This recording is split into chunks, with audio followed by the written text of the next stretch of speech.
آئیے ناظرین، اب حجت الاسلام علی جناب مولانا امام حیدر صاحب قبلہ کو میں دعوت سخن دوں۔ حجت الاسلام علی جناب مولانا امام حیدر زیدی صاحب قبلہ محتاج تعارف نہیں ہیں۔ آپ 5 سالوں تک مہاراج ممبئی علاؤ پور میں امام جمعہ تھے، بہترین خطیب ہیں۔ آج الحمدللہ 10 سالوں سے کینیڈا باب الحوائج اسلامک سینٹر میں آپ عالم دین اور اشر اولا کو خطاب فرما رہے ہیں۔ سینٹرل حج کمیٹی انڈیا کے آپ ممبر بھی تھے، اور آپ کی خطابت کا لوہا پوری دنیا میں لوگ قائل ہے بہترین خطیب ہے۔ آئیے ہم سب مل کر ناظرین، آپ کینیڈا سے ہمارے ساتھ براہ راست پروگرام لائیو پروگرام میں جڑے ہیں۔ حجت الاسلام علی جناب مولانا امام حیدر زیدی صاحب قبلہ ہم سب مل کر آپ کا استقبال کریں۔ امام حیدر زیدی صاحب قبلہ السلام علیکم ورحمۃ اللہ وبرکاتہ۔ بہت بہت شکریہ، آپ نے قیمتی وقت SNN شیعہ نیوز نیٹ ورک کے خصوصی پروگرام استقبال ماہ مبارک رمضان کو آپ دے رہے ہیں، اور آپ سے گزارش ہے ماہ مبارک رمضان کی عظمت، فضیلت اور کیا ہماری ذمہ داری ہونی چاہیے، اور لاک ڈاؤن میں جو حالات ہیں اس اعتبار سے آپ کا کیا پیغام ہوگا، خصوصی طور پر نوجوانوں کے لیے۔ سب سے پہلے ہم علی عباس وفا صاحب آپ کی خدمت میں، اور جو ہمارے بزرگ علماء یہاں پہ تشریف فرما ہے، ان کی خدمت میں مؤدبانہ سلام عرض کرتے ہیں، اور اللہ سے دعا کرتے ہیں کہ پروردگار تمام ہمارے بزرگ علماء کو اور خدمت گزاران کو اپنے حفظ و امان میں رکھے اور توفیقات میں اضافہ کرے۔ اور یہ بڑی خوش آئند ہے، اور بہت خوشی ہو رہی ہے کہ ایک ایسا چینل لانچ ہو رہا ہے ہمارے برادر بزرگ مولانا اسلم صاحب قبلہ کی سرپرستی میں، کہ جس کی آواز جو ہے وہ انشاءاللہ حق کی آواز ہوگی، اور جو بھی ذمہ داریاں ہوں گی اس کو ادا کی جائیں گی۔ اعوذ باللہ من الشیطان الرجیم، بسم اللہ الرحمن الرحیم، الحمدللہ رب العالمین، والصلاة والسلام علی اشرف الانبیاء والمرسلین وعلی آلہ الطیبین الطاہرین المعصومین ولعنۃ اللہ علی اعدائہم اجمعین۔ دو ہم سے پہلے بزرگ علماء نے جو باتیں کہنی تھیں وہ میسج پہنچ چکا ہے، اور چونکہ مجھے بس ابھی 10 منٹ کے بعد دوسرے پروگرام میں شامل ہونا ہے، تو چھوٹی منہ بڑی بات ہو جائے گی۔ چونکہ اسلم صاحب جو ہمارے برادر بزرگ ہیں، بہت ہی باصلاحیت ایک شخصیت ہے، ان سے معذرت کے ساتھ میں نے ان سے پہلے وقت لے لیا ہے، اور اجازت ان سے لے کے میں کچھ باتیں آپ حضرات کی خدمت میں عرض کر دیتا ہوں۔ ایک سوال یہ پیدا ہوتا ہے رمضان مبارک کے حوالے سے کہ اللہ تعالیٰ نے کیوں بھوک پیاس میں مبتلا رکھا، اور گرمیوں میں کوئی چھوٹ نہیں ہے، 12 گھنٹے کا ہوتا نہیں۔ بہت سے سوال اٹھتے ہیں، بہت لوگ یوں ہی شوخن بھی سوال کرتے ہیں اور بغاوتاً بھی سوال کرتے ہیں۔ تو سوال یہ ہے کہ، اور میڈیکل نے بھی آج واضح کر دیا ہے کہ اگر آپ 15 ڈیز 12-14 گھنٹہ بھوکے رہیں تو آپ کی باڈی کا جو سسٹم ہے وہ بہت کلیئر ہو جاتا ہے اور فریش ہو جاتا ہے۔ تو اللہ تعالیٰ نے اس لیے روزہ ہم پر نہیں واجب کیا تھا کہ وہ بھوکا اور پیاسا دیکھنا چاہتا ہے۔ اگر وہ بھوکا پیاسا رکھنا چاہتا تو بھوک کو خلق کرتا اور غذا کو خلق نہ کرتا، پیاس کو خلق کرتا اور پانی کو خلق نہ کرتا۔ وہ تو اتنا بڑا کریم ہے کہ غذا کا انتظام پہلے کرتا ہے اور غذا کھانے والے کو بعد میں بھیجتا ہے۔ آج بھی اس کا نظام باقی ہے کہ شیر مادر کا انتظام پہلے ہوتا ہے اور بچہ دنیا میں بعد میں آتا ہے۔ وہ کریم خدا ہے، وہ جو بھی کرتا ہے وہ اپنے بندوں کی فلاح و بہبود کے لیے کرتا ہے۔ دوسرا، رمضان کے ساتھ لفظ آتا ہے رمضان کریم۔ کریم اس کو کہتے ہیں جو کھاتا بھی ہو اور کھلاتا بھی ہو، جو سخاوت کر کے خوش ہوتا ہو۔ بہت سے ایسے لوگ ہیں کہ کھانا کھلا کے اپنی بڑائی بیان کرتے ہیں، بہت سے ایسے لوگ ہیں جو کھانا کھلا کے خوش ہوتے ہیں۔ کسی کے دسترخوان بچھا کے خوش ہونے والے کو کریم کہا جاتا ہے، جو بغیر کسی مقصد کے عطا کر دے وہ کریم ہے۔ لہذا رمضان مبارک میں جو بھی باتیں ہمارے بزرگ علماء نے، ابھی 2 بزرگ علماء نے کہی ہیں، اس پر ہم پابند ہوں اور اپنی تمام زندگی کو اس طرف لے جائیں۔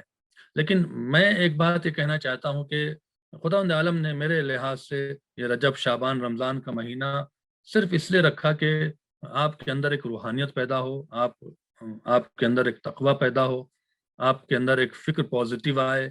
چونکہ تقوی کے لیے صرف عبادت کے مصلی پر بیٹھنا کافی نہیں ہے، क्या आपने नमाजें पढ़ ली, रोज़ा रख लिया और हज कर लिया, फलां कर लिया, और देखें आपके मस्जिदों में नमाज पढ़ते हैं और बाहर निकल के घंटों ग़ीबत हो जाती है। तो ये तकवा नहीं है। तकवा अपने को चेंज करना है, अपनी फ़िक्रों को, अपनी आइडियोलॉजी को, जो मनफी आइडियोलॉजी हैं, जो इस्लाम को नुकसान पहुंचाती हैं, जो हमारे अकायद को नुकसान पहुंचाती हैं, उसको चेंज करना। और बहुत सी, जब आप चेंज करेंगे तो बहुत सी चीज़ें को कंप्रोमाइज़ करना पड़ता है, बहुत से हालात का सामना करना पड़ता है। अगर उसको आप कर रहे हैं खुदा की राह में, वो तकवा है मेरी निगाह में। इसीलिए आप देखें कि आज नहजुल बलागा का खुतबा नंबर 16 से 2 जुमले पढ़ता हूँ और आपसे इजाज़त ले लेता हूँ। बहुत लंबी तकरीर नहीं करूँगा इंशाअल्लाह। असलम साहब क़िबला और हमारे बरादर अजीज़ मौलाना कल्ब रशीद साहब हैं, बेहतरीन बयान है, उनसे आप सुन लेंगे। लेकिन मैं चाहता हूँ कि नहजुल बलागा में जो जुमला मौलाए कायनात ने 2-3 कहे हैं, उसको ही आपके सामने पढ़ दो। खुतबा नंबर 16 में मौला फरमाते हैं, वला यहलिकु अला तक़वा सिन्खु अस्लिन। याद रखना कि जिनकी बुनियादें तकवे पर होती हैं वो बर्बाद नहीं होते हैं। यानी अगर आपके अंदर तकवा है, तकवा क्या है, या हुब्बुकल ईमान व तक़वा, अली तेरी मोहब्बत ईमान है, तेरी मोहब्बत तकवा है। तकवे की बुनियाद अली की मोहब्बत है। इस मोहब्बत को सजाने और संवारने के लिए खुदावंद आलम ने हमें आमाल बताया है। हराम से परहेज करो, वाजिब पे अमल करो, ताकि जो तुम्हारे अंदर मौलाए कायनात की मोहब्बत या तो नस्ल के हिसाब से मिल गई है, या तौफीक के हिसाब से मिल गई है, या लुत्फ खुदा हुआ है, उस मोहब्बत को बाकी रखने के लिए, उस मोहब्बत के गुलिस्तां को सजाने के लिए, उसको मुअत्तर करने के लिए ज़रूरी है कि हम खुदा के बताए हुए कानून पर अमल करें, ताकि विलायत जो तकवा है मौलाए कायनात की, खुद मौला ने कहा है कि जिनकी बुनियादें तकवे पर रखी जाती हैं वो कभी बर्बाद नहीं होते। बड़ा अजीम जुमला है। वला ये हलाक नहीं होती वो बुनियादें जो तकवे पर रखी जाती हैं। आप तकवे के लिए कोई भी काम करें, रसूलुल्लाह को देख लें, मौलाए कायनात की जिंदगी को देख लें, इमाम हुसैन पर कितनी मुसीबतें आई आप देख लें, लेकिन जो मिशन के लिए कुर्बानियां दी थी वो मिशन आज भी बाकी है। और बनी उमैया और यजीद न जाने कैसे लोग खत्म हो गए। फिर दूसरा जुमला कहा है, वला यज़्म अलैहा ज़र्उ कौमिन, और जिनकी बुनियादें तकवे पर होती हैं उस कौम की खेती प्यास से बर्बाद नहीं होती है। यानी खेती, प्यास से मुराद यहाँ पे सूखा भी हो सकता है, जिसको हम सूखा कहते हैं, कहत कहते हैं, कि जिनकी बुनियादें तकवे पर होंगी उन पर कहत नहीं आएगा, चाहे वो रिस्क के हवाले से हो, चाहे वो सेहत के हवाले से हो, चाहे वो काम के हवाले से हो, चाहे वो बरकत के हवाले से हो। तो रमजानुल मुबारक में जो सबसे पहली जिम्मेदारी है कि तकवा अख्तियार करें। तकवा क्या है? हर वो काम जो अल्लाह, रसूल और अहले बैत की रजा के लिए होता है वो तकवा है। जो हमारे अंदर जज्बा पैदा करे, जो हमारे अंदर पॉजिटिविटी ले आए, जो हमारे अंदर निगेटिविटी, मनफी ख्यालात को, मनफी बातों को, मनफी गुफ्तगू खत्म करने के बाद, जबान पर अगर गीबत है तो फिर मिसाल के तौर पर गीबत खत्म हो जाए, झूठ है तो सच में तब्दील हो जाए, बुखल है तो सखावत में तब्दील हो जाए, जिससे कहते हैं कि बगावत है तो इताअत में तब्दील हो जाए, अल्लाह के अहकाम से दूरी है तो अल्लाह से कुर्बत हो जाए, नमाज पढ़ने में दिल नहीं लगता है तो नमाज अदा हो जाए, रोज़ा रखने में घबराहट होती है, बहाने खोजते हैं तो रोज़ा रखने में लुत्फ आए। जितनी प्यास लगे उतना ही प्यास से लुत्फ उठाएं, जितना ही भूख लगे उतना ही भूख से लुत्फ उठाएं।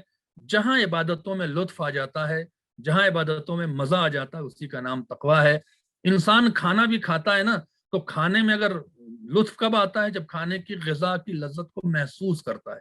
लेकिन अगर उसके मुंह का जायका खराब हो तो ग़िज़ा की खता नहीं है, बल्कि उसकी बीमारी की खता है, जिसकी वजह से उसका जायका खत्म हो गया है। कुछ भी खाएगा उसको लुत्फ नहीं आएगा। तो तकवा इबादतों में लुत्फ उठाने का नाम है। और जब आपको इबादतों में लुत्फ आने लगे, रोजे में प्यास लग रही है तो लुत्फ आ रहा है, रोजे में भूख लग रही है तो लुत्फ आ रहा है, नमाज शब पढ़ने में, सजदा करने में मजा आ रहा है, लुत्फ आ रहा है, तो समझिए कि खुदावंद आलम ने आपको तौफीक दे दिया है तकवे के लिए। फिर इरशाद फरमाया, बड़ा एक एडवाइजरी है मौला अमीर अल मोमिनीन की, एक हुक्म भी है, एक मशवरा भी है। अली से बेहतर कौन मशवरा दे सकता है अपने चाहने वालों को? फरमाया, फस्ततिरू बुयूतकुम, बस क्या करो, जब तुम देखोगे तुम्हारा तकवा, जिसे कहते हैं कि फितने की बिना पे, बिला वजह बैठक करने की बिना पे, बिला वजह जिसे कहते हैं बाहर निकलने की बिना पे जा रहा है, तो क्या करो? अपने घरों में छिप जाओ, फस्ततिरू छिप जाओ, सत्र से आया है। तो बुयूतिकुम अपने घरों में छिप जाओ। घरों में छिपने से क्या मुराद है? बिला वजह लागू बातें, बिला वजह की बातें, फितना, साजिशें, मक्कारियों से परहेज करो, घर में बैठ जाओ, महफूज रहोगे बहुत सी चीजों से। वस्लिहू ज़ात बैनकुम और अपने मामलात जो तुम्हारे आपस में जिसे कहते हैं इख्तलाफात हैं, वो कहता है ये सही है, वो कहता है ये सही है, सही वही है जो अल्लाह और रसूल और अहले बैत कह रहे हैं। बकिया इस्लाम के मजहब में, मजहब तशय्यो में किसी का नजरिया, किसी की आइडियोलॉजी, किसी के जज्बात की कोई हैसियत नहीं है। हैसियत उसी की है, उसी कौल की है, उसी बात की है, उसी आइडियोलॉजी की है, उसी नजरिए की है जो कुरान ने पेश किया है, जो अहले बैत ने पेश किया है, जो अहादीस में आता है। इसके अलावा कि हमारे जज्बात ये कहते हैं हम ये कर लें, हमारी आइडियोलॉजी ये कहती है कि हम ये कर लें। इस्लाम में, मजहब तशय्यो में किसी की आइडियोलॉजी की कोई अहमियत नहीं है, मगर हाँ अल्लाह, रसूल और अहले बैत के जो बताए हुए फार्मूले हैं, बताए हुए कानून हैं, बताई हुई चीजों उस पर अमल किया जाए। फिर क्या इसीलिए करें, वस्लिहू ज़ात बैनकुम अपने दरमियान में सुलह कर लो, अपने दरमियान के मामलात को ठीक कर लो, उसी पर कायम रहो। मिसाल के तौर पर एक शख्स कहता है कि हक किधर है, मैं क्या जानूं कि हक किधर है, रसूल ने कह दिया अली हक के साथ है, हक अली के साथ है, जो अली के साथ जाएगा वो हक के साथ जाएगा। आप देख लें, जो अली के साथ रहे, चाहे नहरवान हो, चाहे जमल हो, चाहे सिफीन हो, जो भी हो, इंशाअल्लाह वो हमेशा कामयाब रहे। और उन्हें आज भी तारीख इज्जत दे रही है, क्योंकि उनकी बुनियादें अली की मोहब्बत पर थी, तकवा इलाही पर थी। फिर वत्तौबतु मिन वराइकुम जब तुम इस्लाह करोगे, जब तुम घर में बैठ जाओगे तो तौबा तुम्हारे सामने होगी, खुद ब खुद तुम तौबा कर लोगे और अल्लाह तुम्हें माफ कर देगा। आखिरी जुमला है और इजाजत चाहता हूं इसके बाद, वला यहमदु हामिदन इल्ला रब्बहू किसी को इजाजत नहीं है कि वो तारीफ करे मगर ये कि रब के अलावा, यानी हम्द करने वाले पर वाजिब है कि वो सिर्फ अल्लाह की हम्द करे। अल्लाह अकबर, अल्लाह सबसे बड़ा, इसके अलावा कोई बड़ा नहीं है। करीम अल्लाह है, रहीम अल्लाह है, राजिक अल्लाह है। वला यलुम लायमुन इल्ला नफ्सहू ज़म्बहू मगर ये कि कोई भी मलामत, किसी की मलामत न की जाए। अगर मलामत करने का, निगेटिविटी का बहुत शौक है, क्रिटिसिज्म का बहुत शौक है, क्रिटिसाइज करने का बहुत शौक है, तो अपने नफ्स की क्रिटिसाइज करो। वला यलुम लायमुन इल्ला नफ्सा कोई भी मलामत करने वाला मलामत नहीं करेगा मगर यह कि वो अपने नफ्स की मलामत करे इंशाअल्लाह। तो यही रमजान मुबारक का महीना है जिसमें हम अपने नफ्स की मलामत करें, अपने गरीबान में झांके, हम में क्या बुराइयां हैं। अगर 10 बुराइयां हैं, अल्लाह से दुआ करेंगे परवरदिगार कल हम एक बुराई नहीं करेंगे। इस तरह से खुदावंद आलम रमजान मुबारक में हमें तौफीक तौबा भी देगा। और हम जब रमजान मुबारक के महीने से निकलेंगे, क्योंकि कोरोना की वजह से कितनी मौतें वाक़ई हुई हैं, नागहानी मौतें वाक़ई हुई हैं, मौत पर मौत हो रही है, लेकिन खुदावंद आलम ने अगर हमें जिंदगी दिया है और रमजान के महीने तक हमें पहुंचाया है, तो इसका मतलब वो चाहता है कि हम रमजान की बरकतों से फिर आशना हो, फिर तौबा कर लें, फिर अल्लाह से अपने किए हुए गुनाहों से माफ़ी मांग लें, ताकि जब मौत के बाद सामना हो मौलाए कायनात से, सामना हो अहले बैत से और क़यामत में खुदा के सामने जाएं तो सुरखरू रहें इंशाअल्लाह। कोरोना के मौके पर मैं एक और मैसेज देता हूं, जैसा कि मौलाना सैयद मोहम्मद रज़ी साहब ने कहा है कि मदद करें एक दूसरे की, जितना हो सके मदद करें, मोमिन की मदद करें। ऐसा नहीं है कि मदद करेंगे तो खुदा आपकी मदद करेगा, और ये मदद करना भी तकवा है। किसी मोमिन को खुश कर देना भी तकवा है, किसी मोमिन की परेशानी को दूर कर देना भी तकवा है। मौला इसी की तरफ इशारा करे, वस्लिहू ज़ात बैनकुम अपने दरमियान के मामलात को ठीक करो।